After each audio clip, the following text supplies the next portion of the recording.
அப்போ சிவன் என்ன செய்யறார்? இவர் கேட்கிற வரத்தெல்லாம் கொடுக்குறார். அப்ப என்னென்ன வரம் கேட்கிறார்? பூமியிலையும் மரணம் அடையக்கூடாது, ஆகாயத்திலையும் மரணம் எனக்கு சம்பவிக்க கூடாது, வீட்டுக்குள்ளேயும் இருக்கக்கூடாது, வீட்டுக்கு வெளியிலையும் இருக்கக்கூடாது, பகலாவும் இருக்கக்கூடாது, இரவாவும் இருக்கக்கூடாது, ஆயுதங்களாலும் இருக்கக்கூடாது, அதாவது மனிதர்களாகவும் இருக்கக்கூடாது, மிருகங்களினாலும் எனக்கு இருக்கக்கூடாது. என்னது? மரணம். அப்போ அந்த மரணம் சம்பவிக்கக்கூடியது எப்படி? மொத்தத்தில் இவருக்கு ஒரு மரணம். ஏன்னா ஹிரண்யகசிபுவால ஏகப்பட்ட பேர் துன்புறுத்துறாங்க. என்னன்னா ஹிரண்யகசிபு எல்லாரையும் வதைக்கிறார். அப்போ இவருக்கு ஒரு வழியை கொடுக்கணுமே, என்னடா செய்கிறது? பக்த பிரகலாதன் மகன் அவன் நாராயணன் அப்படின்னு சொல்லக்கூடிய எம்பெருமான் நாராயணா நாராயணான்னு சொல்லி அனுதினமும் என்ன செய்யறார்? அவருடைய நாமத்தையே சொல்லிட்டு இருக்காரு பக்த பிரகலாதன். அப்போ இதற்கு என்ன தீர்வு?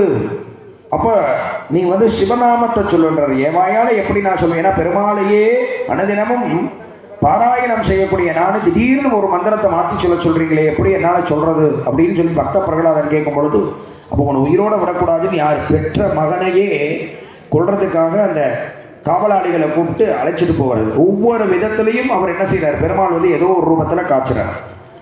இந்த பிரகலாதன் என்ன செய்கிறார்? காப்பாற்றி உயிர் கொடுக்குறார். மறுபடியும் யாரு? பக்த பிரகலாதன். பெருமாளுடைய பக்திங்கிறதுக்காக பக்தரான பக்த பிரகலாதனுக்கு மீண்டும் மீண்டும் அவரை காப்பாற்றி அந்த உயிரை தக்க வைக்கிறார். அப்போ கடைசியான ஒரு சூழ்நிலை வரும் பொழுது ஹிரண்யகசிபு கேட்கிறார் பக்த பிரகலாதன், உன் பெருமாள் எங்க இருக்கார் அப்படின்னு கேட்கிறார்.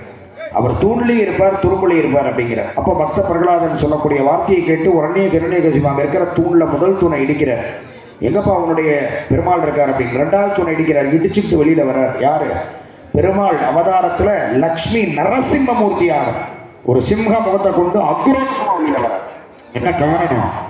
மனிதனாலையும் எனக்கு மரணம் வரக்கூடாது, மிருகத்தாலையும் வரக்கூடாது. ஏன்னா அது யாரு?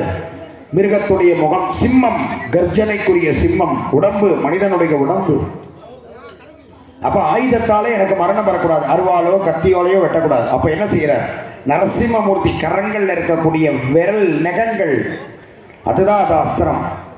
அதுக்கு அடுத்தபடியாக பகலும் இருக்கக்கூடாது, இரவும் இருக்கக்கூடாது, அஸ்தமன வேலை 6 மணி. அதனாலதான் வீட்டில் எல்லாரும் பெரியவங்க அந்த காலத்தில் யாருமே இல்லை சொல்லுவாங்க, வாசப்படியில் உட்கார்ந்து எந்த நல்ல காரியத்தையும் பேசாதீங்க, எந்த நல்ல காரியமும் செய்யாதீங்கன்னு சொல்லுவாங்க. வாசப்படியில் உட்காரக்கூடாது. ஏன்னா வாசப்படியில்